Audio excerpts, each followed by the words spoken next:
This is Lightning Power Lunch with Dave Mishkin and Greg Linnelli on Lightning Radio. Takes the puck, cutting in the right wing, angling in front. Gonçalves holds, shoots, score! The Lightning win it! They get the shootout win! They win the shootout 3-2. They win the game 3-2. Yeah, just tapped me on the back and said, go end it. So I'm really happy it went in. And yeah, it's nice to start this road trip with a win. That was one of the better games of the year for sure. And I think it is because of the team and the fact that you got a W on the road. Now, granted, it was in a shootout, but as long as the shootout's part of the regular season, you take it and you don't complain. But, you know, that was a impressive showing against a really good team. We talked about it before as this is Power Lunch on Lightning Radio. A lot of questions to get to and some comments. You heard Mish's call there, and you heard Gonçalves, who certainly clinched it for the Lightning. That was a pretty big moment for him. This was a game that, you know, we had said, I kind of feel like the Lightning are going to get up for this one just because of the team. And it showed. I thought for as much as we talked about play can dip, you know, throughout a game because it's hard to put together a perfect game, I thought the Lightning were pretty good throughout, pretty consistent. And it felt like the Stars' 2 goals partner were, I don't want to say of the fluke variety, but certainly had some maybe magic working a little bit for them, especially the second goal. But yeah, that happens, and I thought the Lightning did a nice job rebounding from that and clinching it in the shootout. I don't know if this was their best game of the year. They've had some really strong performances. I mean, that game in Boston, they were taking on a team not as good. Not as good, correct. Honestly, when they played the Bruins a week ago, their home win against Edmonton was really impressive. Like, they've had some games. I'd have to go back and kind of look and try and compare. This game is right up there, though, Greg. And look, they needed the shootout to get the second point. They might have lost the shootout, honestly. I mean, they were down 1-0, and then they were down 2-1 going into the final round, so they needed a save/stop from Vasilevsky and then a goal when they shot, and they got both. So they were able to snatch the second point from the jaws of a shootout loss, basically. So in terms of the result, it was not certain that they were going to get the second point until Gonçalves scored. But the process was like they get a very high grade from me. And I think that we are factoring in the quality of the opponent, where the game was being played. We talked about how good the Stars have been at home this year, and they were looking to set a team record with their 9th consecutive home win. The Lightning denied them of that. And it was really satisfying to see them get, in some ways, a do-over from the first meeting between the teams, which took place in late November at Amalie Arena, a game that was 2-2 going into the third. And the Lightning made a pretty critical mistake, allowing the Stars to get an odd man rush, and Duchesne scored to make it 3-2. And then, like on the next shift, the Lightning took a penalty, and Roope Hintz scored on a power play breakaway, and it was 4-2. Those goals were in the first half of the third period, but then it was lights out. I mean, the way the Stars play, they just don't give you a lot of gifts. You have to earn what you get against the Stars. They go up 2 in the third period. It was lights out. So last night, I mean, part of this game was that storyline. Part of this game was, here we are, 2-2 going into the third. How are the Lightning going to handle this? Also, because they had a 2-0 lead, and they weren't up going into the third.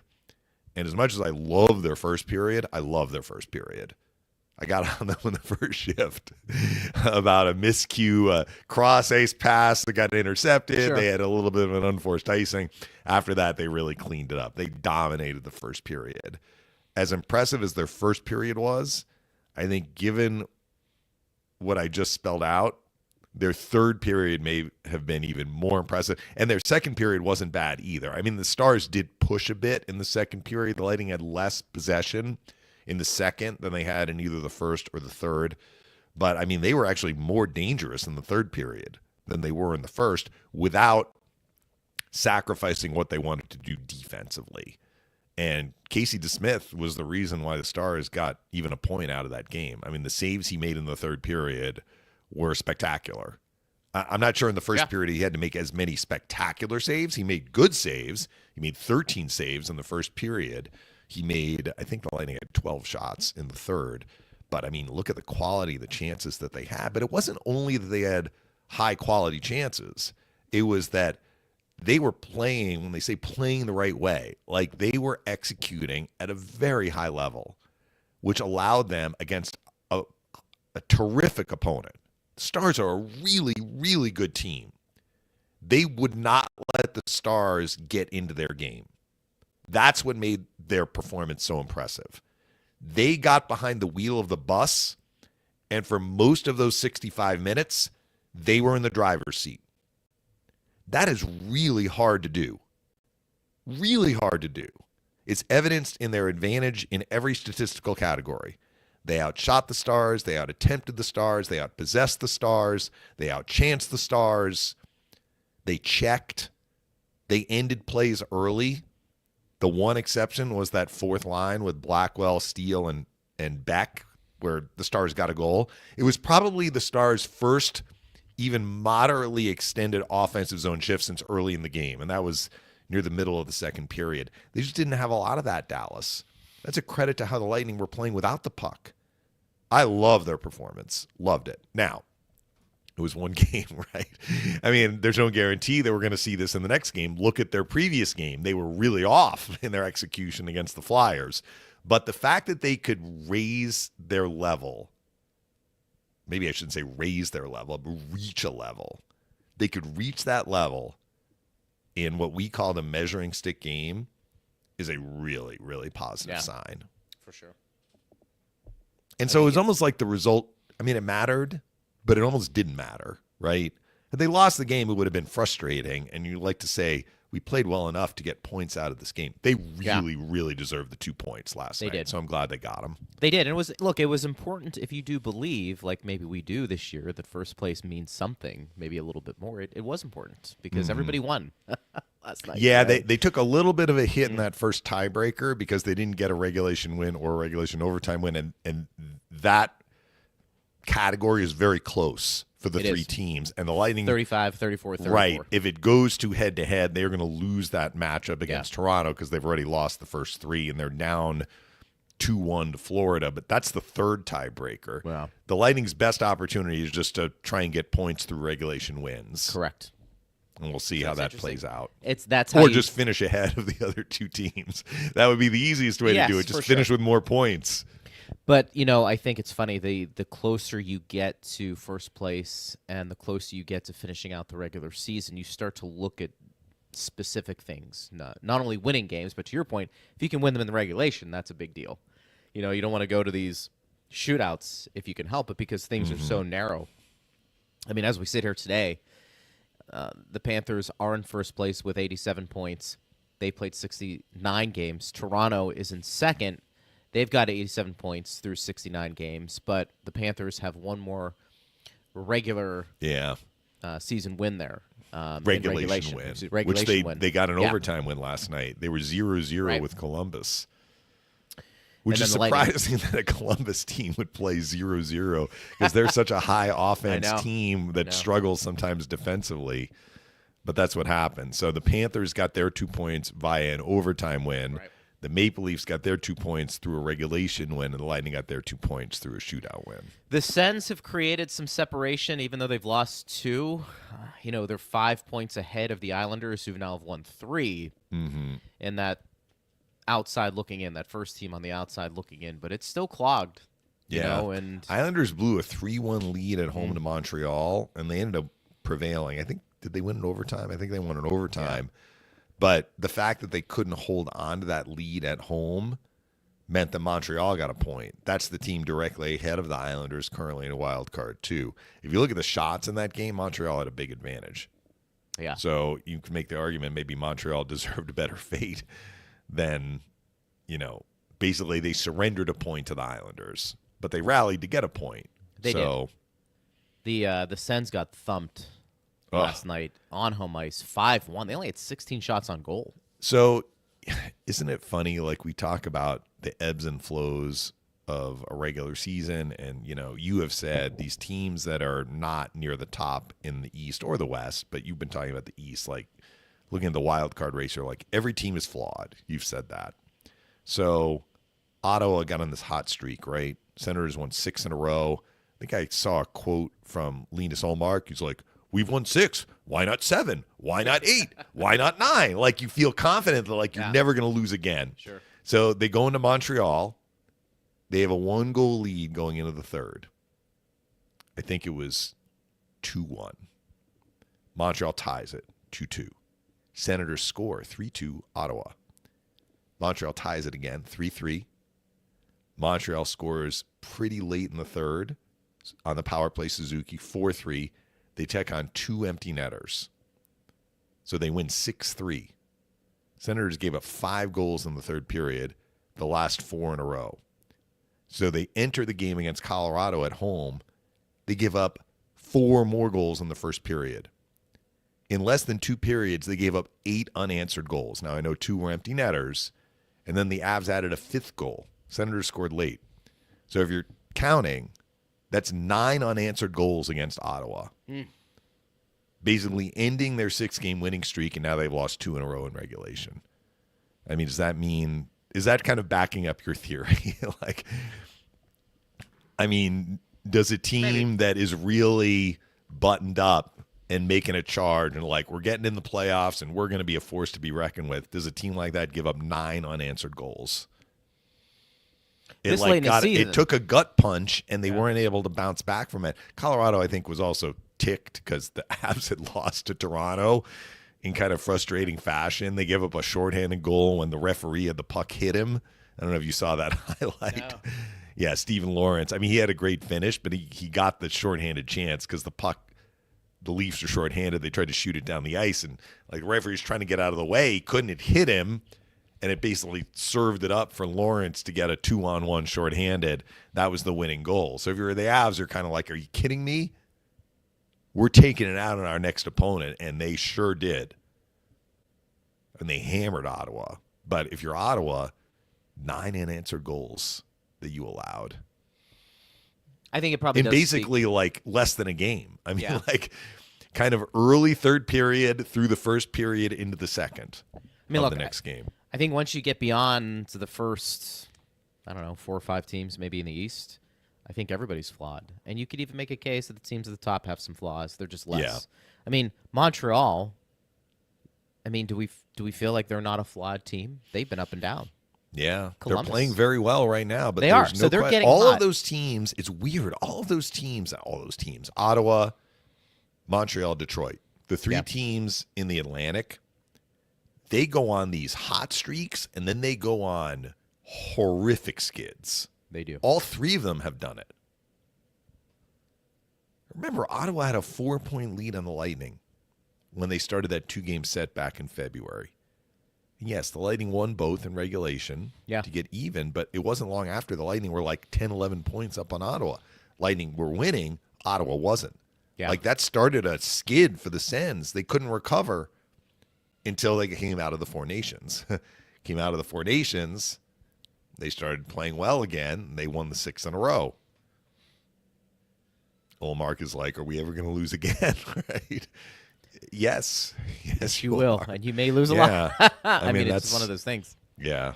By the way, Anthony Duclair scored a goal for the Islanders. How about that? Yeah. That's his 7th of the year. He's had some injury problems this year, but I think he's been back a while. Yeah. He's an interesting guy because he bounces around year to year. And Laine had another power play goal. Is that a surprise? Yeah. He's got 17 goals. How many of those are power play goals? I mean, that's just incredible. A lot of power play goals. But I think, you know what it is, too? I think for teams who have not been there, I think finding that consistency that first year where you can maybe say we've kind of arrived, and then maybe there's like a 3, 4, 5-year period where you're a team that's contending or at least making the playoffs pretty consistently. We've always talked about those teams who are trying to knock down the door in the East and take the place of some of those teams who've always been there. Mm-hmm. Washington's kind of been they have found a way to kind of rebrand themselves, unlike Pittsburgh. But like some of these new teams are trying to find their way in. I feel like that first time is the hardest to play meaningful games at the end of the year and play well. And so for Ottawa, we look at them and we say that's a talented team, but also what has Ottawa done over the last 5-6 years? I mean, you can make the argument it's been nothing but losing. Maybe that's harsh, but if you're not making the playoffs, that's probably how you're being judged. Same thing with Montreal to a lesser extent, maybe a greater extent. I don't know. These are teams who, unlike the Lightning, they don't know how to win yet. Mm-hmm. And I think they're trying to figure that out. So these games that have a playoff-like feel to them late in the season, I think there are certain guys who are just, you've got to be put in those situations. You know, there's nothing like going through real life experience in anything. And for some of these guys, yes, some of them may have rings elsewhere, some of them have been in playoffs, but collectively as a unit in this specific setting, it could be the first time. And they're trying to figure it out, and I think that can be hard. Well, I think what I'm seeing when I see these teams that are kind of new to the party going on these long winning streaks and then, you know, losing and being unable to kind of turn the ship around. When things are going well, it's kind of like their talent. I mean, they are talented. They wouldn't be going on 5, 6, 7 game winning streaks if they didn't have ability and they weren't playing well. I think it's more about when they take the gut punch. How are they reacting to that? Yes. And maybe that's what you're touching on. You know, that is the correct. lack of experience, the lack of pedigree. You know, they're going to need to go through it to learn what it takes to kind of turn the faucet off. Yeah. When you take a gut punch. I think that's fair. How do you react? How do you stop react the after losing you streak? lose the first game after a winning streak? I think that's I fair. think Detroit, Montreal, and Ottawa at different points in the second half of the year have struggled with that. Yep. They have. Like they're on a winning streak and then they lose one and the thing snowballs. I mean, we'll see how it plays out down the stretch, but it's still going to be a very compelling race.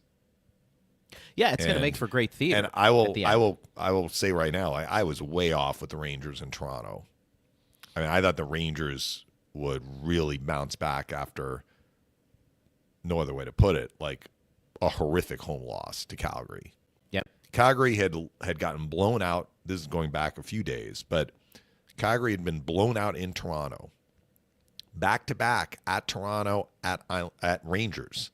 Now, it's not quite like leaving Montreal, as I explained, where you have to go to the Montreal airport. I think when you leave Toronto, you can fly to the United States and clear when you land. But, I mean, I think the Flames got in at like 2 or 3 in the morning. I heard the Rangers broadcast talking about this game after it was over and like how inexplicable it was that the Rangers laid as much of an egg as they laid in that game when they were desperate for points. So they had a team that had a blowout loss. Now, sometimes that team can get ticked off by that, but blowout loss, it can have a back-to-back, tough back-to-back, crossing the border, facing a desperate team playing at home, and the Rangers just laid an egg. I mean, I keep repeating that, but they did. They didn't play with jump. They didn't play with energy. They didn't play with urgency, determination. Yep. They lose. Okay, what's going to happen in the next game? Well, in this next game, Toronto has the same back-to-back. Right. Toronto beat Colorado and had to make the same trip to New York. And I was like, the Rangers are going to be ready for this game. And they lost. They lost again. They lost 4-3. I mean, I didn't really follow that game. I noticed the score, but the Leafs grabbed the lead. The Rangers kind of tied it. The Leafs got the lead again. The Rangers tried to cut into the deficit. The Leafs extended it, and they ended up, Rangers scored kind of a late goal to make it 4-3, but that's a really, really tough loss for New York, particularly because Montreal and the Islanders played a 3-point game, right? So now the Rangers are behind both those teams and are on the wrong side of the games played stat. Yep. They played more games than a couple of the teams ahead of them they need to catch. For sure.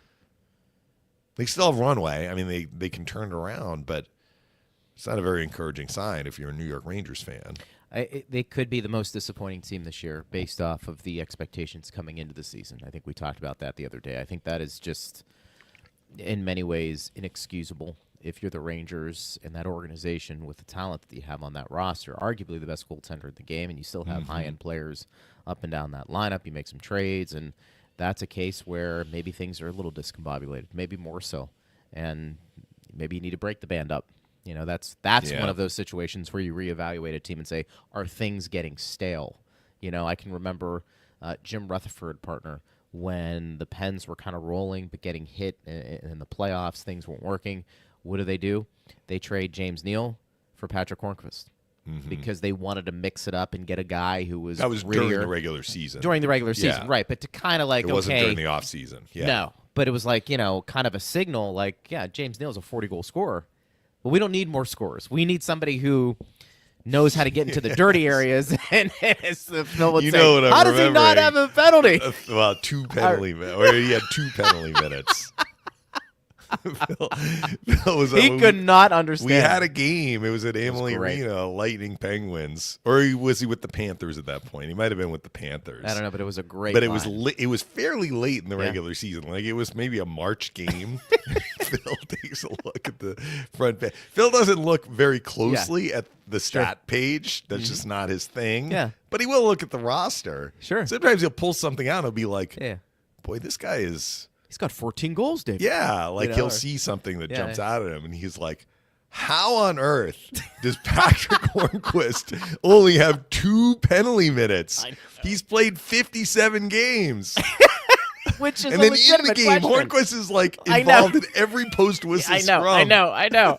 It was a great observation. But that was a case where they wanted to change in season kind of the direction Yeah. of the team. I think he was still with the Penguins. I think he when probably that was. Happened. I think he probably was. So you see things like this happen. It's why there was a lot of discussion about what are the Toronto Maple Leafs going to do? You know, with the big three. If you could move one of them just because of the failures potentially in the postseason. It's like you got to get to that point where you're one of the best 8 year in and year out. And then if you're having these moments where you're getting bounced, you've got to do something. I mean, you could even make the case the Lightning, the year they had, you know, the record-setting regular season, and it was like, okay, what are we going to do? What are we going to do the following They didn't make year? one move at the deadline. No. But, I mean, it's kind of hard to argue with how things were going at that time. For sure. 2020 hindsight would tell us Yeah, something for else, sure. but then they made those changes during the offseason. And then they kind of revamped it. So, yeah. By the way, did you see Connor McDavid got hurt? Yeah, he took a little bit of a cross-check from Josh Morrissey. The clip that I saw, somebody said, dirty cross-check from Morrissey. I was like, well, Was it borderline? I mean, it wasn't like Mayfield on Kucherov in the playoffs. Remember that? Like, so I mean, dirty. he like laid the lumber into Kucherov's ribs. McDavid is kind of stride for stride with Morrissey, and kind of they're chasing a puck behind the net. It's not like McDavid was in the clear, like in one of his patented, potential breakaways. It was more the puck was in the corner. McDavid was going to get it, and he kind of skated. He was behind Morrissey, and then he kind of skated next to Morrissey, and Morrissey gave him a little jab. But I think he probably, to the extent McDavid got hurt, which you hate to see, I mean, I think he probably just caught him in a tough area. It didn't look flagrant to me. Right. But I saw one replay on a little small screen. So Yeah. if other people watched it in slow motion, they'd be like, no, Mish, you're completely wrong. It is what it is. This was completely dirty. I don't know. Morrissey's not really that sort of player also, so you got to consider, where that's coming from. But, Right. Draisaitl didn't play. McDavid had to leave Correct. the game, and I guess Stuart Skinner got pulled by the spotter because there Yeah. was a goal mouth collision or something. Gotcha. So So dealing with a little adversity in that game. yeah, and Winnipeg ended up winning the game. I don't think it's going to, significantly affect Edmonton's path to the playoffs, but you worry about kind of lingering injuries You always will. to these players, certainly. In that instance, for sure. Yeah. Good to see Sorelli continue to get some points, right? So a lot of Lightning players played very well last Yes. night, but I actually made Hagel and Sorelli my top 2 stars. I gave DeSmith the 3rd star, which, he certainly played deserved well. a star, even though he gave up the 3 goals in the shootout. on 4 attempts. So they were really going last night. Like their motor was humming. And, they converted on the 2 goals that the Lightning scored. So the Lightning have scored 4 goals, or they did score 4 goals against Dallas in the 2 games. Cirelli had 3 and Hagel had 1. And both players finished with 4 points. So they clearly play pretty well against the Dallas Stars, right? But I just like their compete was really high. Like they were a pain in the rear end for the Stars. How they played, how hard they were on pucks, how well they checked. The Stars have a lot of good players when you think about matching lines, and the Lightning were the road team, so they didn't get, to dictate the matchup completely. But I feel that we saw Cirelli a fair amount against the Hintz line, which, that probably is their top line. Hintz, Robertson, and Rantanen, at least at the beginning of the game. Yeah. And by the third period, Pete DeBoer had mixed up. Like, that tells you, right? Coop does it. Coop and Pete DeBoer are very close. Right. Like, they've been on each other's staffs. DeBoer was part of the Team Canada 4 Nations. They're kind of cut in away from the same cloth. They both won cups. So, actually, as I say that, Pete DeBoer left Vegas before they won the cup. Pete DeBoer has had his teams go deep in the playoffs. Though. He's been I feel like in a lot of so with finals, New Jersey right? they lost in the final, Yeah. with Vegas they lost in the final, and with Dallas they've gone deep his 2 years there. He is a very successful coach though. Mm-hmm. So the fact that he shuffled his lines tells you what he was thinking about how that game was going. And so, by the third period, Robertson was no longer playing with Hintz and Rantanen. They had been with them. And Sam Steele, like the fourth line for Dallas in some ways was their best line because they provided a little jump to get them the goal, and then they were out on the ice when the Lightning took the penalty that led to the Mason Marchment power play goal. So Sam Steele, who was on that line, got elevated in the third period. But I think a lot of that is tied to what Cirelli's line was doing. They were just neutralizing what Dallas was trying to do in terms of dictating play. Right. Dallas is a very, you don't think of the Dallas Stars as extremely dangerous off the rush. At least I don't, even though they did score off the rush against the Lightning in that first meeting. That was the winning goal. You could see that they are very crafty attacking the offensive zone, and the Lightning were able to time and time again neutralize that. That was very impressive. Their positional play was outstanding.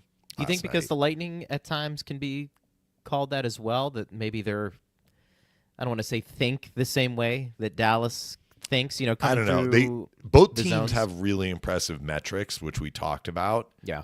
But, Duchesne can skate. Rantanen can skate. Hintz can skate. Robertson can skate. Harley, he's a really dynamic offensive defenseman who's just a good all-around player. He can skate. They bring pressure. Wyatt Johnston had a 15-game point streak at home. Yeah. He didn't have a point, so it ended last night. He can skate. They are a skating team. And they can make plays kind of off the cycle in the offensive zone, but I kind of felt like there were points where it's like, danger's coming. It's like, okay, the Lightning kind of took care of this. They made a play, closed on a guy, took the puck away, got back defensively, blocked a shot. It wasn't quite a near miss, but you could see why the Stars can be dangerous off the rush. The way that they play, the way that they attack, the way that they can skate. And again, I'm kind of repeating myself here, but I love the Lightning's performance because they kind of weren't fazed by what the Stars were trying to do to them. They met the challenge of defending a team that was trying to get behind the wheel. Like the Stars were like, get out of the driver's seat. We want a seat at this wheel. We want to be driving the bus for a bit. And the Lightning were like, not happening. Yeah. So, again, I thought it was one of their best performances of the season. How do you think Rantanen looked with the Stars? Curious your thoughts. Well, I mean, they didn't have the puck a lot, so Hard to tell. he's dangerous. You know what I noticed on him? I think it was in the first period. Like he and McDonough. So McDonough was out there. The Lightning got McDonough and Chernak out there against that line with Hintz, Rantanen, and Robertson. Because I remember Rantanen and McDonough were involved in some plays around the puck in the Tampa Bay end. Rantanen was like on McDonough, like trying to like force the steal. Rantanen, he plays a hungry game. That's Rantanen. One of the chances the Stars had in the third period, they didn't have a lot, but one of them was a shot from kind of distance, and it got through, and Rantanen was net front. He tipped it, and Vasi made the save, and for a minute you're like, does Vasi have it? Like he kind of looked around. It was underneath him. So there's no disputing Rantanen is a terrific addition. Right. Has he totally like jived with the other players on Dallas? I mean, maybe, but last night was, let's be honest, last night was not the way the Dallas Stars wanted that game to go. Did they have a little bit of an off night? Maybe. But again, we have to give credit to the Lightning for forcing them to have an off night. I will draw this distinction. Why I really feel the Lightning met the challenge last night. Yeah. The Stars were not like the Lightning against the Flyers on Monday. Against the Flyers on Monday, the Lightning were having trouble just executing a pass, right? Like they were fumbling the puck and, slowing up their game. I don't think the Stars had that problem last night. Like they were passing the puck. They were moving up the ice. The Lightning were closing on them and erasing guys and separating guys from the puck. And then the Lightning were executing at a very high level, which made it hard to defend them. I mean, look at the first goal that Hagel scored. It's a 3-on-2, but how many times do you see a 3-on-2? Like a 3-on-2 is not the same as a 2-on-1. A 3-on-2 often doesn't really lead to much, and maybe that third defender is able to get back in the play. And the way the Lightning passed the puck, like they were able to basically break down the Dallas defense so that Hagel is in an open spot for a wide open finish. That's not easily done on just some, we'll call it a garden variety 3-on-2 across the blue line. Look, Kucherov was involved, right? So Kucherov can pose problems for the opposing team. But I thought the Lightning were really good without the puck. They were really good with the puck. And that was an example of what they did with the puck where, they had a tic-tac-toe passing play, but it was not a foregone conclusion that 3-on-2 was going to lead to a wide open net for Hagel. But it did. They broke down the Dallas defense. I'm curious because I have a question here from James. Wants to know if we think a line of Cirelli, Hagel, and Kucherov is something we're going to see more of. Well, we're seeing it now. It's looked pretty good. And the Lightning are using that line in a matchup situation, a shutdown situation. By shutdown, I'm not talking about hunkering down defensively, though, because, that line is playing on its toes. Yep. We'll see. I think Coop is still in experimentation mode. I mean, he's liking what he's getting right now. And Yanni Gourde has been really good the last couple of games, in particular, playing with Point and Gensel, driving play, hungry on pucks, using his speed game. He's clearly, showing no ill effects from that surgery, which was, at least to me, a little bit of a concern. How would that look after missing, several weeks? But he looks great. So right now, Coop likes having Gourde with Point and Gensel. He likes having Cooch with Hagel and Cirelli. And that third line with Bjorkstrand, Paul, and Gonsalves, like they have had some games where they've been the best line, in my opinion, for the Lightning. I'm not sure that was the case last night, but they didn't have a bad game. You can see, like, Bjorkstrand has not gotten into position to shoot as much as maybe he will. I think it's going to come. Right. But you've seen him. There have been 3 shots of note. One came in a game. I think the Lightning lost this game. Which game was it? He hit the post. I think it was an Amalie, wasn't it? I'm trying to remember which game it was. But he got loose. He hit the post. And it was against Boston. It was the game the Lightning lost at home. Right.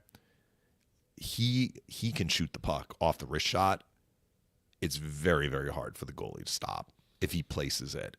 Unfortunately for him, 2 of his 3 shots, I'm thinking that he's done this 3 times. The one against Boston hit the post. The one last night in the third period, I mean, he zinged that. It was in the third period. He beat DeSmith high stick, and I think it hit right where the post on the far side and the crossbar meet. I mean, that thing was zipping through the air toward the upper corner. A little bit unlucky. And then the other one was a save by DeSmith, which was during the lone power play the Lightning had, where he had the puck at the circle. He didn't shoot it high. He shot it low, but it was a tough save. So what is Bjorkstrand's greatest asset offensively? It's his wrist shot. I mean, he's a smart player. He plays a two-way game. He's going to, be in the right spot. I mean, all of that is important. But his greatest asset offensively, which the Lightning have seen as the opposing team, is that wrist shot. He can score. 100%. He can just beat a goalie from, I'll say distance. Top of the circle, outside of the circle, near the blue line with a wrist shot. Mm-hmm. So hopefully, he scored in his first game. It was a different sort of goal. It was a rebound. He tapped it in. But I'd love to see him get that shot off more often. But as a member of that line has done pretty well. What's going to be interesting if you go long periods without Cooch on that first line, and that's relatively speaking, it remains to be seen how that will play out. Do you lose the facilitator, and do you lose some of the finish from a Point or Gensel if you don't have the Cooch seeing the ice the way he does? And who becomes more of the facilitator? Is it more of a forecheck type thing where, you've got Gord, you've got Point speed, and Gensel ends up being in the right place at the right time, and that's how they're able to score goals. And again, that's not a long-term thing. It probably won't be, but I'm curious as that line stays together, who's the guy that's going to be driving the play and forces the defense to do something like Cooch usually does? Well, I guess if we are going to kind of buy into your supposition or your argument or whatever, we have to believe that Braden Point needs Nikita Kucherov to be able to score. And I don't believe that that's the case. No, for sure. I think Braden is in a little bit of a goal drought here. He's got 1 goal in his last 13 games. It's very surprising. Remember, he had that 4-game pointless skid that ended when the Lightning beat Philadelphia the other night because he had an assist on the empty net goal. I think Point can probably find a bit of a higher level with or without Cooch. So, look, the line hasn't been a liability, but are they generating as many chances as they were earlier in the year when Kucherov was on the line? I think the answer is no. Having said that, Point had a good opportunity. I think it was in the first period last night on a rebound. DeSmith made a good save on him. So, look, even the top goal scorers go into slumps, and he's going to have to find a way to work his way out of it. Lightning also haven't had a lot of power plays recently. And, he also hasn't scored a lot of power play goals in the second half of the year. He's at 13. I think he was at 11 pretty early in the year. And he just hasn't scored a lot in the power play since essentially December. But knowing him, he's going to score again. I just think that right now he's not getting as many chances. I think that's what I'm noticing as he usually does. But I don't think that is related to Kucherov being on his line or not being on his line. He is good enough to be able to work with whoever his line mates are to create those chances. I think Gensel had opportunities last night. I wonder if Gensel was excited to play his former teammate and vice versa, because DeSmith was stopping all of Gensel's shots except in the shootout. Are you saying Gensel's eyes lit up? He saw Casey DeSmith.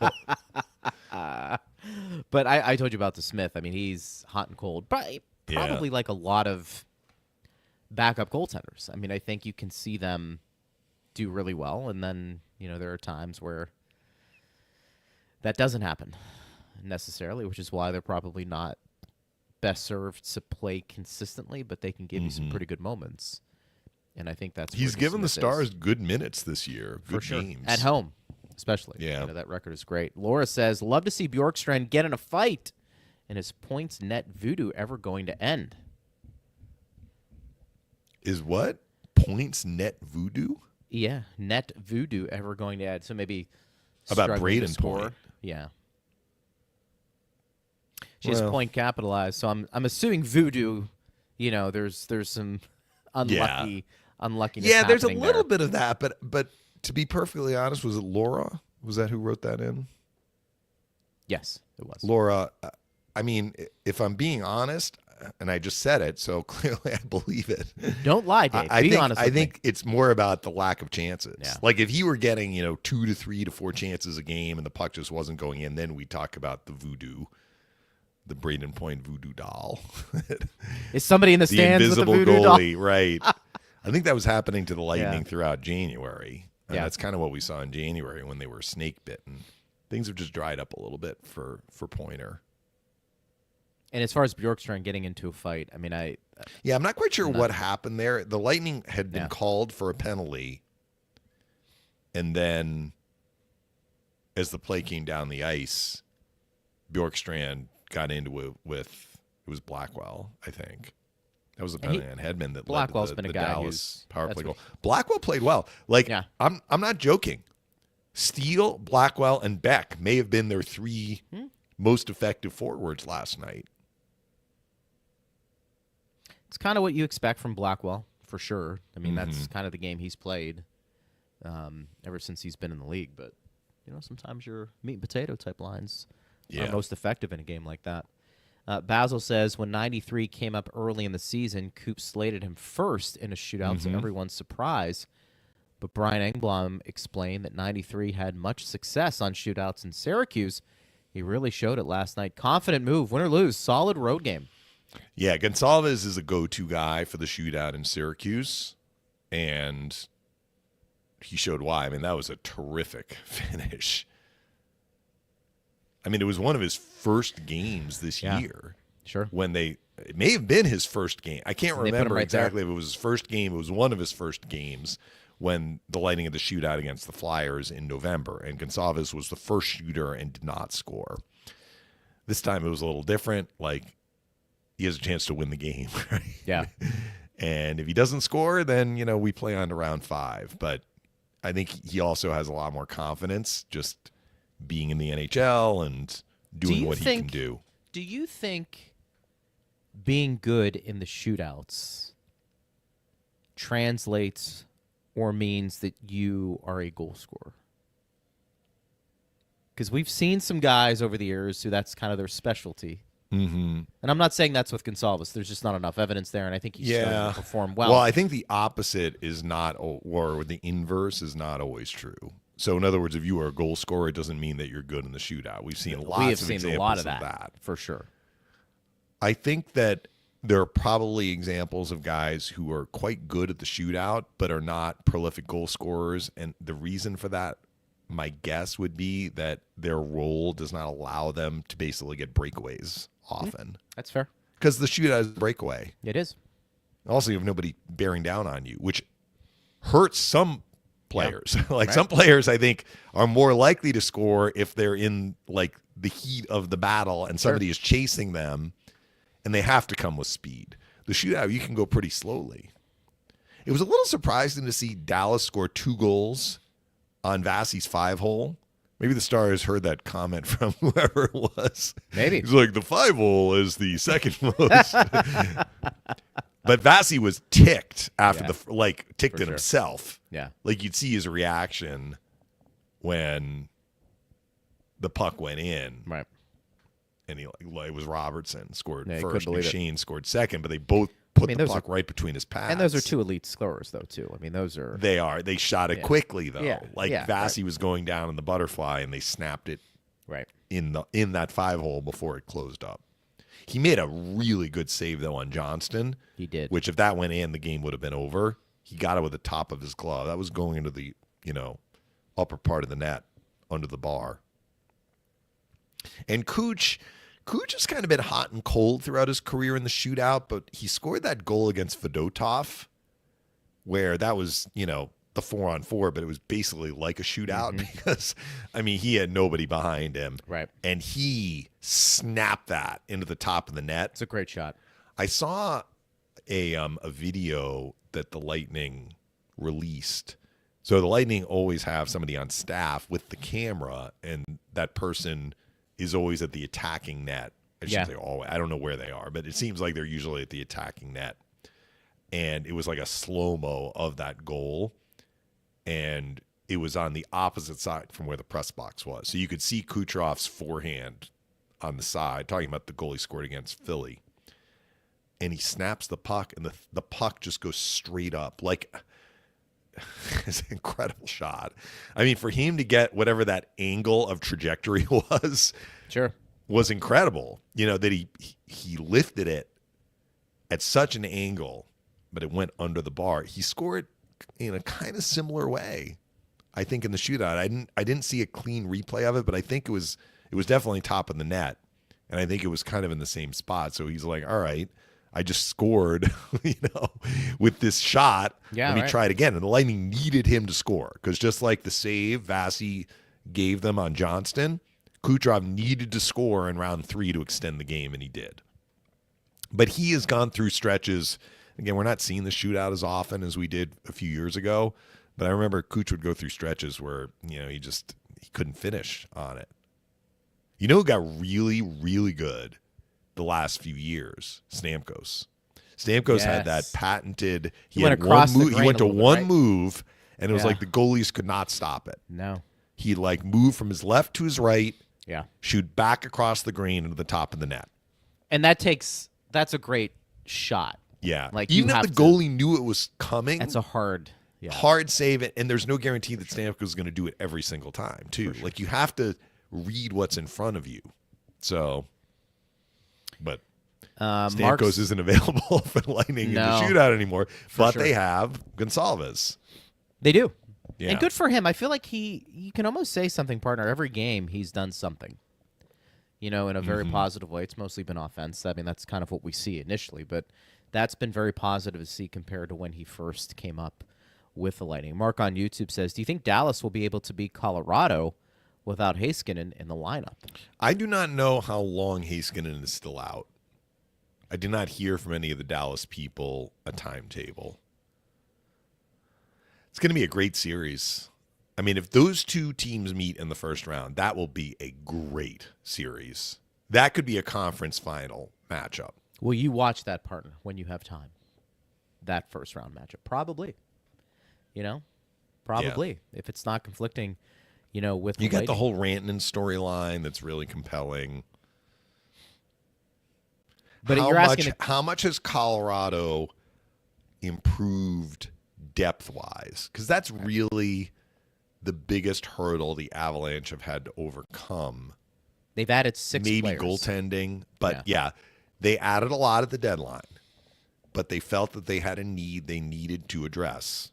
A lot of needs in that sense, but you know where I'm going with this. Did they hit it out of the park? Adding Coyle, adding Brock Nelson. I mean, those are the two that kind of jump out at me. But, they definitely shuffled the deck a lot. They've added some impact guys, too. I mean, you talk, if you want to say those guys are depth pieces, it's a pretty good depth piece to have Brock Nelson, as whatever he's And, playing. I mean, I guess Mackenzie Blackwood is going to be their guy, right? They moved on from that makes you a little. and, That makes you a little worried, I think. Well, makes you a little worried, clearly. Maybe they aren't worried. I don't know. They're shivering. Yes. Michelle I and think in that series, Blackwood, Ottinger, there would be an advantage, a perceived advantage for the Stars. I think so. And I think that may make up for the loss of Heiskanen if he's not in the lineup. Like that, to me, that's not a Ottinger versus... Name a starting goaltender who's had some credentials that's been pretty good throughout the court, like a Bobrovsky. I'm just giving you an example. That's a pretty significant gap between Ottinger and Blackwood, So I think that would be a big, big loss. So that might actually be the other question I would ask. Can Colorado beat Dallas with Blackwood as their starting goaltender? Yeah. Michelle on X says, I was so happy to see Gage get the winning shootout goal. He's really stepped up with his second opportunity. Great to see it. Yeah, agreed. Look, he's earned a spot. There's a reason why he has been slotted in on the third line. We've seen other guys get scratched. I mean, the Atkinson situation we've kind of explored. Mitchell Chafee has been, I think he's gotten in one game in the last 5, maybe. So that tells you kind of where they view Gonsalves and what he is doing to help the team. That is interesting through all of this is that, Chafee has been kind of the guy who is maybe on the outside looking in, depending on what the lineup's going to be. Yeah, and I think some of it is the 7 defensemen, honestly. For sure. I think the Lightning like their rotation of 7D. We're going to have to see what's up with McDonough. That was a tough one because the Lightning iced the puck with like 4 seconds left in the third. Yeah. And I understand the puck was in their zone. They wanted to get it out. But had it not been iced, there would have been no face-off. There would have been Dallas won the face-off. There would have been no shot. McDonough wouldn't have gotten hurt. But, you can't really unravel. Yeah. It's kind of like a game takes a path, and that's the path, right? It is what it is. Hopefully he's going to be okay for tomorrow's game. For sure. Lilleberg played his 100th career. Lilleberg played his 100th game. It's By the way, I missed that until we were off the air, and I was like, oh, Utah played. I saw Utah had gotten blown out by Edmonton, finishing out a road trip, and I was like, ugh, the Lightning are their next opponent. They're going to be kind of annoyed. Then I saw they actually had a home game last night against Buffalo. So I don't know if you saw this highlight. Buffalo was down 3-2. It was like under 2 minutes left in the third. I think they pulled the goalie, but also I believe there was a delayed penalty. There was a delayed penalty upcoming on Utah. So if the Sabres had just let Utah touch the puck, they would have been able to start in the 6-on-4. It's 3-2. Right. Like the game is still very much in reach. Instead, I think it was Tage Thompson. He tries to drop it to the point. It's off target, but it's not heading toward the net. It's heading toward the sideboards, hits off the sideboards, and goes on a carom into the open net. So the Sabres scored into their own goal during a delayed penalty with the goalie already on the bench. And so it became 4-2. And then Sergachev actually had 2 goals last night, and he scored another empty net goal that was a shorthanded goal. So that's how Utah. So Utah won 5-2. So Utah is in the mix. Utah is in the mix to get into the wild card in the West. So, got to jump over a few teams. But big game tomorrow then. Is what big game tomorrow for them, for sure. Yeah. Let's get to another question also on YouTube. And I think I have it. I mean, is that ready on YouTube? Hey, guys, good game. Is that right? Am I reading that right? Partner? Ready, good game, but why keep going to shootouts? Well, that's the prisoner of the moment right there. Yeah. I don't think they're trying to go to the 2 in the. I mean, they've only had 4 all year. Just 2 in the last, week or so. I look at that question as, obviously they don't want to go to the shootouts. Yeah. I mean, the other team has a say in that. Overtime was a control-heavy overtime. Yeah. Like, neither team wanted to kind of make a slightly risky move and fuel a counterattack. So I would say that was a conservatively played overtime. And when you get that, sometimes you get it. When you get that, sometimes the 5 minutes run out and you go to the shootout. I think both teams wanted to win in overtime, but they were concerned about putting themselves in a tough spot, which kind of goes into kind of the narrative of the game, right? What do we hear from Coop? Halpern said this during the first intermission interview. Like, Dallas doesn't beat itself. Actually, what Halpy said was, we didn't fuel their attack. Like, we didn't do anything to hurt ourselves. I think that was kind of a theme throughout the game for the Lightning, and it carried over into overtime, which meant that it was a more conservatively played overtime. Bolts fan Syracuse, our good friend, she says that is the Gonsalves that was seen in Syracuse. So glad the shootout was a better outcome, and now the NHL can see why Coop put him out on that last shootout. At least it wasn't first this time. She also says, also agree with Cooper, why does every goalie we play make epic saves and look like a brick wall when they play us? I don't know. I think that was they get up for more the case in January. I mean, DeSmith played well last night, but I mean, the Lightning are winning some games. So it's not like the other goalie is preventing them from getting points.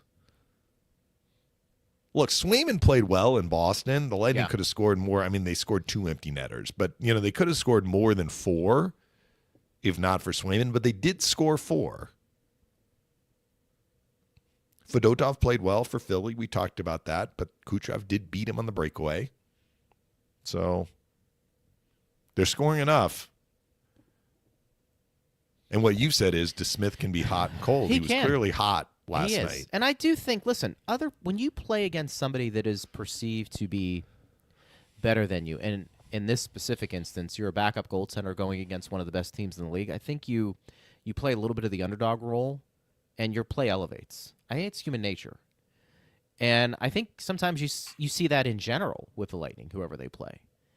That this is one of the best teams in the league. You have some of the best offensive players in the league. I have to raise my game. The key for professional athletes and the ones who separate themselves from the good to elite or even average to good, can you have that consistent performance every game? Mm-hmm.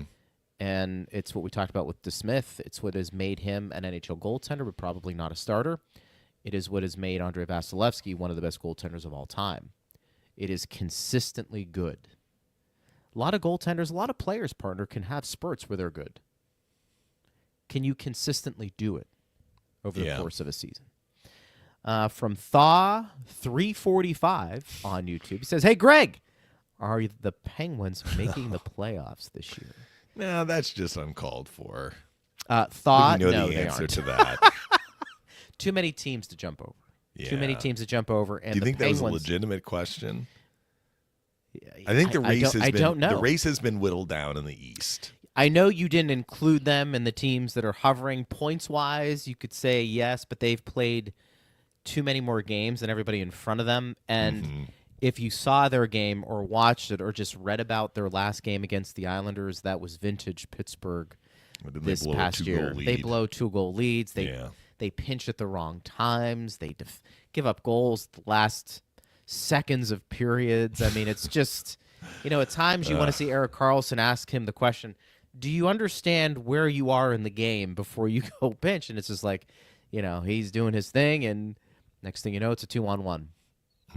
Actually, there are a lot of people back home who are upset that they were winning some games because they want, look, if you're going to not make the playoffs, just get a top 5 pick. Yeah. One that you haven't had in a while. Nathan on Facebook says, longtime Lightning fan here in Utah. Stoked for the game tomorrow. Love seeing the Bolts out there. Very good. Yeah. Yeah. I'd said I'd never been in Utah before. Now I have been in Utah. I'm in my hotel room in Salt Lake City. What's the weather like?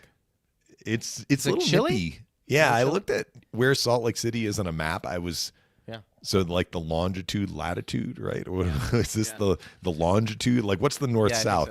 So Salt Lake City, Longitude, I think, it's kind of level with Northern California. Like it's farther north than what I thought. But the mountains are here, and I know there's skiing in Utah for sure. So it is. I went out for a little walk this morning. I was gonna say, did you go for a run or just a walk? Not yet. I may go later. I am 2 hours behind you, and today's an off day. So I had a few things to take care of this morning, like copious research getting ready for power lunch. No, I'm kidding.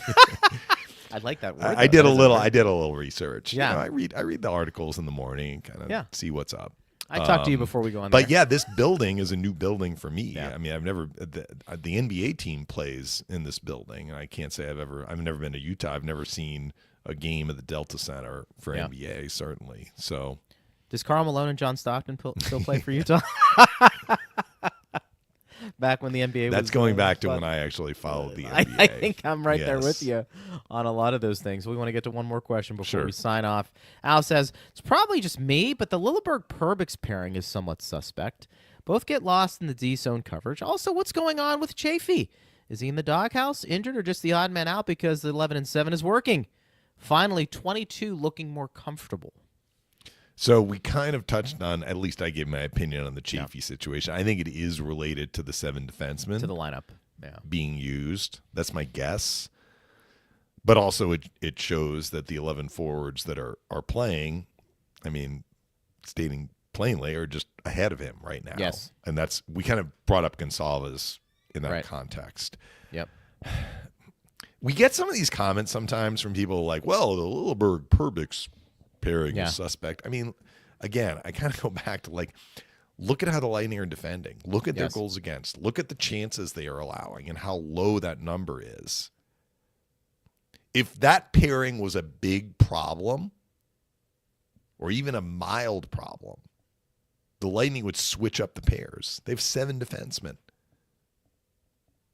If things are not going quite well, we see this with the forward unit all the time. Units. I think the Lightning are very happy with Lilleberg and Perbix. But Al, look, maybe you're seeing something that I'm not.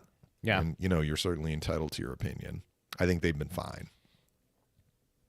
I think they've that's another reason why the Lightning going 11-7. I think they like what they're getting from the 7 defensemen. I'm telling you, 11-7. Just keep an eye on it come the playoff time. I do think that's something that John Cooper feels comfortable with, and I think with the makeup of this team, that might be the best lineup. I don't know, but it hasn't looked out of place. They feel very comfortable in that setting. All right, speaking of settings, we'll have that tomorrow. Game, Lightning, Utah. Yes. 5 so o'clock it is a Eastern, 5 right? o'clock in Tampa time. Tampa time. 5 o'clock Saturday, 8 o'clock Sunday. Man. All right. You don't need you drink coffee anyway. I do but drink coffee. You don't need the coffee to stay up late. No. And then you and I think we are going to actually maybe be doing the show after the game on Sunday. After the game for on Sunday, is Monday's that what we're show, planning on because doing? we have Okay. a travel day back on Monday. Gotcha. Okay, that's fine. But we'll figure all that out. We'll figure that out. Partner, I will 2 talk games to to you. recap. Yes, that'll be a lot of fun. But I will talk to you tomorrow. Great job Talk this to you week. tomorrow. Of course. Thanks to Steve Versnick. Thanks to Jared Johnson. Thanks to you for listening. We always appreciate you guys. You've been listening to Power Lunch right here on Lightning Radio.